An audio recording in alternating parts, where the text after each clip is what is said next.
अस्सलाम वालेकुम, मैं हूं मरियम नवाज़ और आज के व्लॉग में कुछ बात करेंगे ऑडियो लीक्स से मुतालिक। पिछले साल जब पीडीएम की हुकूमत ने जो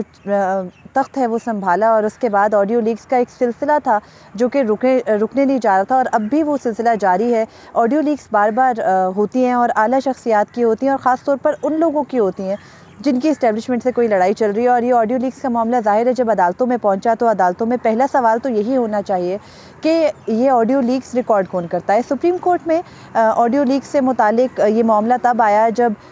हुकूमत की जानिब से चीफ़ जस्टिस काजी फ़रीद ईसा जब अभी चीफ़ जस्टिस नहीं बने थे और चीफ़ जस्टिस उमर अता बंदयाल थे, उनकी सरबराही में एक ऑडियो लीक्स कमीशन कायम किया गया जिसमें इस्लामाबाद हाई कोर्ट के चीफ़ जस्टिस और बलूचिस्तान हाई कोर्ट के चीफ़ जस्टिस शामिल थे। और उस ऑडियो लीक्स कमीशन ने ये सवाल करने के बजाय कि जो उनके सामने बहुत सी ऑडियोज़ थी जो कि हुकूमत ने रखी थी कि आप ये बता दें कि ये ऑडियोज़ मुसद्दिका हैं या नहीं, तो ऑडियो लीक्स कमीशन ने इस मुद्दे के ऊपर इंक्वायरी करने के बजाय कि ये ऑडियो लीक्स एक्चुअली होती कहाँ से हैं, रिकॉर्ड कैसे होती हैं, कैसे दो लोगों की प्रिविलेज्ड कम्युनिकेशन इस तरह से पब्लिक में आ जाती है, उल्टा उन तमाम लोगों को जिनकी के ऑडियो लीक्स थी उनको नोटिस किए। लेकिन वो इंक्वायरी कमीशन एक ही दिन चल सका और उसके बाद चीफ़ जस्टिस उमर अता बंदयाल ने तब एक बेंच बनाया था और वो जो कमीशन था उसको कार्रवाई से रोक दिया गया था। और फिर कार्रवाई रुकने के बाद अब तक चीफ़ जस्टिस काजी फ़रीद ईसा को भी आए 3 माह हो चुके हैं, उस पर कोई मामला आगे नहीं बढ़ सका। लेकिन ये मामला इस्लामाबाद हाई कोर्ट में तब पहुंचा जब इस्लामाबाद हाई कोर्ट में मुख्तलिफ जो ऑडियो लीक्स थी पाकिस्तान तहरीक इंसाफ के लीडर्स की और उनके जो पार्टी रहनुमा या वकील हैं उनकी जब ऑडियो लीक हुई तो वो मामला इस्लामाबाद हाई कोर्ट में गया और इस्लामाबाद हाई कोर्ट में ये केस मुकर्रर है इस्लामाबाद हाई कोर्ट के जज जस्टिस बाबर सत्तार के सामने। और जस्टिस बाबर सत्तार ने इसके ऊपर हुकूमत को नोटिस किया था। इससे पहले जब इस केस की समाअत हुई थी तो उस वक्त हुकूमत से ये सवाल पूछा गया था जस्टिस बाबर सत्तार की जानिब से कि कौन रिकॉर्ड करता है ये ऑडियोज़ और कैसे ये ऑडियोज़ लीक होती हैं और फिर ये ऑडियोज़ लीक होके मीडिया पर भी नशर हो जाती हैं। यानी कोई कवायद ज़वाबित नहीं है कि आप किसी चीज़ के पहले फैक्ट चेक करें कि वो दुरुस्त है या नहीं, मुसद्दिका हैं ऑडियोज़ या नहीं। और फिर ये ऑडियोज़ जो है वो इनका मामला महीने तक के लिए एडजर्न हुआ। इस दौरान इमरान खान की अहलिया बुशरा बीबी की ऑडियो भी लीक हुई और उनकी ऑडियो जो थी उसमें वो बात कर रही हैं अपने वकील लतीफ़ खोसा से और वो बात भले वो इमरान खान की बहनों के बारे में हो या किसी के बारे में भी हो, 2 लोगों की ऑडियोज़ लीक होने पर उन्होंने दोबारा से इस्लामाबाद हाई कोर्ट से रुजू किया। इस्लामाबाद हाई कोर्ट ने जो ऑलरेडी ऑडियो लीक का केस चल रहा था उसके साथ इस केस को क्लब किया। आज इस केस की फिर से समाअत हुई और इस केस में क्योंकि वफाकी हुकूमत को ऑलरेडी नोटिस था तो अटॉर्नी जनरल अदालत में पेश हुए और उन्होंने अदालत को बताया कि वज़ीर आज़म ऑफ़िस का ये बयान है और उनका ये जवाब है इस ऑडियो लीक्स की कंट्रोवर्सी के ऊपर कि चाहे वो खुफिया एजेंसीज़ हों यानी ISI हो, IB हो, स्पेशल ब्रांच है, जितनी भी पाकिस्तान की खुफिया एजेंसीज़ हैं, MI है, इनमें से किसी को भी इजाज़त नहीं है किसी की ऑडियोज़ रिकॉर्ड करने की या उनको लीक करने की। और इसी मुद्दे के ऊपर पिछली दफ़ा जब अटॉर्नी जनरल अदालत में पेश हुए थे तो उन्होंने ये कहा था कि वज़ीर आज़म ऑफ़िस का मौक़िफ़ ये है कि खुफिया एजेंसियों के मामलात के अंदर वज़ीर आज़म ऑफ़िस मुदाखलत नहीं कर सकता। लेकिन इस बार वो इस जवाब के साथ अदालत में गए कि खुफिया एजेंसियों के पास कोई इख्तियार नहीं है ऑडियो लीक्स को रिकॉर्ड करने का। तो यानी ये एक बड़ा बयान है हुकूमत की तरफ से। लेकिन फिर सवाल ये है कि अदालतों को भी मालूम है कि ऑडियोज़ लीक्स पहले तो रिकॉर्ड कैसे होती हैं, फिर लीक कैसे होती हैं। एक्चुअली बड़े ओहदों पे बैठे या इम्पोर्टेंट जो भी पब्लिक फिगर्स हैं उनकी जो फुल ऑन रेकी होती है या उनकी जासूसी होती है वो कौन करता है, चाहे वो अवामी मफाद में हो, कौमी मफाद में हो, मुल्क के सिक्योरिटी मफाद में हो। अदालत की जानिब से पहला सवाल यही था इस्लामाबाद हाई कोर्ट में और अभी भी यही है कि ये ऑडियोज़ रिकॉर्ड कैसे होती हैं और फिर इनको जारी कैसे किया जाता है। और वफाकी हुकूमत इससे मुतालिक बिल्कुल बेखबर नज़र आती है, यानी उन्हें कुछ मालूम नहीं है। और ये भी अटॉर्नी जनरल ने कहा कि अगर कोई ऑडियोज़ रिकॉर्ड कर रहा है या लीक कर रहा है तो वो गैर कानूनी अमल है। ओबियसली वो गैर कानूनी अमल है, लेकिन अदालत को अगर क्योंकि पब्लिक में या क्लोज सर्कल्स में पहले ये बातें होती थी कि शायद खुफिया एजेंसियां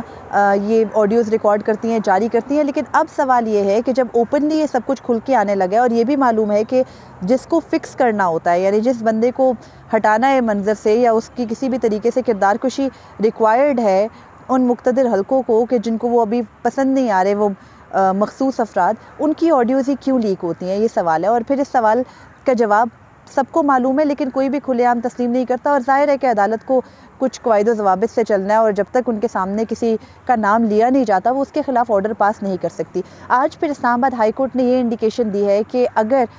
ये जवाब नहीं दिया जाता कि ये ऑडियोज़ कैसे रिकॉर्ड होती हैं, कैसे लीक होती हैं, तो फिर अदालत बैनुल-अक़वामी सतह के और नेशनल सतह के कुछ अमाइकस यानी अदालती मुआवनीन मुकर्रर करेगी और इस मामले को छोड़ेगी नहीं। अब मीनवाइल जो ऑडियोज़ रिकॉर्डिंग का मामला है, हम सबको पता है कैसे होती हैं, कैसे लीक होती हैं, लेकिन अदालत चाहती है कि उसके ऊपर मुकम्मल छानबीन हो, एक बाकायदा ऑर्डर आए जिसके तहत ये पता हो कि ये लोग ऑडियोज़ रिकॉर्ड करते हैं और ये लोग लीक करते हैं। और इससे मुतालिक पेमरा का भी किरदार है, जो कि जिस पर अदालत ने उंगली उठाई थी कि कैसे टीवी चैनल्स के ऊपर, जिस पर कि मैं एक रिपोर्टर के तौर पर ख़बर तब तक नहीं दे सकती जब तक मेरे पास दोनों जानिब का मौक़िफ़ नहीं हो, या जिस बात पर मैं 200% श्योर नहीं हूँ कि वो ख़बर दुरुस्त है, तो उनके ऊपर एक एलिज्ड यानी मुबैना ऑडियोज़ कैसे जारी हो जाती हैं और फिर वो इतना रिपीटेडली चलती हैं कि चाहे उनकी सच्चाई जब तक साबित होगी तब तक उस बंदे की किरदार कुशी जो है वो मुकम्मल तौर पर हो चुकी होती है। तो ये एक मामला था आज। और इसके अलावा सुप्रीम कोर्ट में एक लास्ट वीक में एक केस अचानक से आ गया था ताहियात नाअहली से मुतालिक, जिसमें कि बेंच को याद आया कि ताहियात नाअहली से जो आइंदा इलेक्शंस है उनमें बहुत से कंटेस्टेंट्स मुतासिर हो सकते हैं, जिसमें मेन स्टेक होल्डर्स जो समझे जाते हैं वो नवाज़ शरीफ और जहांगीर तरीन है, जो कि दो इस वक्त प्रो इस्टेब्लिशमेंट बड़ी सियासी जमातों को लीड कर रहे हैं। और उन दोनों सियासी जमातों के कायदीन क्योंकि इलेक्शंस में हिस्सा नहीं ले सकते, तो जाहिर है कि उनकी ताहियात नाअहली को किसी सूरत ख़त्म तो करना है। और इन दोनों यानी नवाज़ शरीफ और जहांगीर तरीन की जो ताहियात नाअहली है वो सुप्रीम कोर्ट के ऑर्डर से हुई है। तो अब कंट्रडिक्शन एक ये पैदा हो गई थी कि सुप्रीम कोर्ट का ऑर्डर भी है, इलेक्शन एक्ट में भी PDM गवर्नमेंट तरमीम कर गई थी, तो इनमें से किसने चलना है, यानी 5 साल की नाअहली की मुद्दत ने चलना है या फिर ताहियात नाअहली की मुद्दत ने चलना है। और इसी तज़ाद को हल करने के लिए आज सुप्रीम कोर्ट ने एक पब्लिक नोटिस किया है, अखबारात में नोटिस शाया किया है कि जो आइंदा आने वाले इंतखाबात हैं उनमें ताहियात नाअहली से कुछ उम्मीदवारों को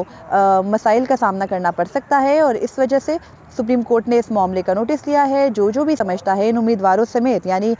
नवाज़ शरीफ और जहांगीर तरीन को खुली दावत है कि वो अदालत में आए, अपना मौक़िफ़ अदालत के सामने रखें, अदालत सुनेगी और उसके बाद फ़ैसला करेगी कि इलेक्शन एक्ट ने चलना है या फिर सुप्रीम कोर्ट के ताहियात नाअहली से मुतालिक आर्टिकल 62(1)(f) की तशरीह ने चलना है। तो ये इस मामले के लिए चीफ जस्टिस काजी फ़रीद ईसा ने जब लास्ट वीक हियरिंग की थी उसका हुक्मनामा भी जारी हुआ था, लेकिन हुक्मनामे में भी ये कहा गया था कि जजेस कमेटी के सामने मामला रखा गया है। लेकिन अचानक से सुप्रीम कोर्ट की छुट्टियों से पहले जजेस कमेटी ने फैसला भी कर लिया कि 7 रुकनी बेंच ने 2 जनवरी 2024 को इस केस की समाअत करनी है। यानी जनवरी के अंदर बहुत से केसेस फिक्स्ड हैं, लेकिन वो 1st, 2nd, 3rd वीक के अंदर है। लेकिन जैसे ही सुप्रीम कोर्ट की अदालती छुट्टियाँ 31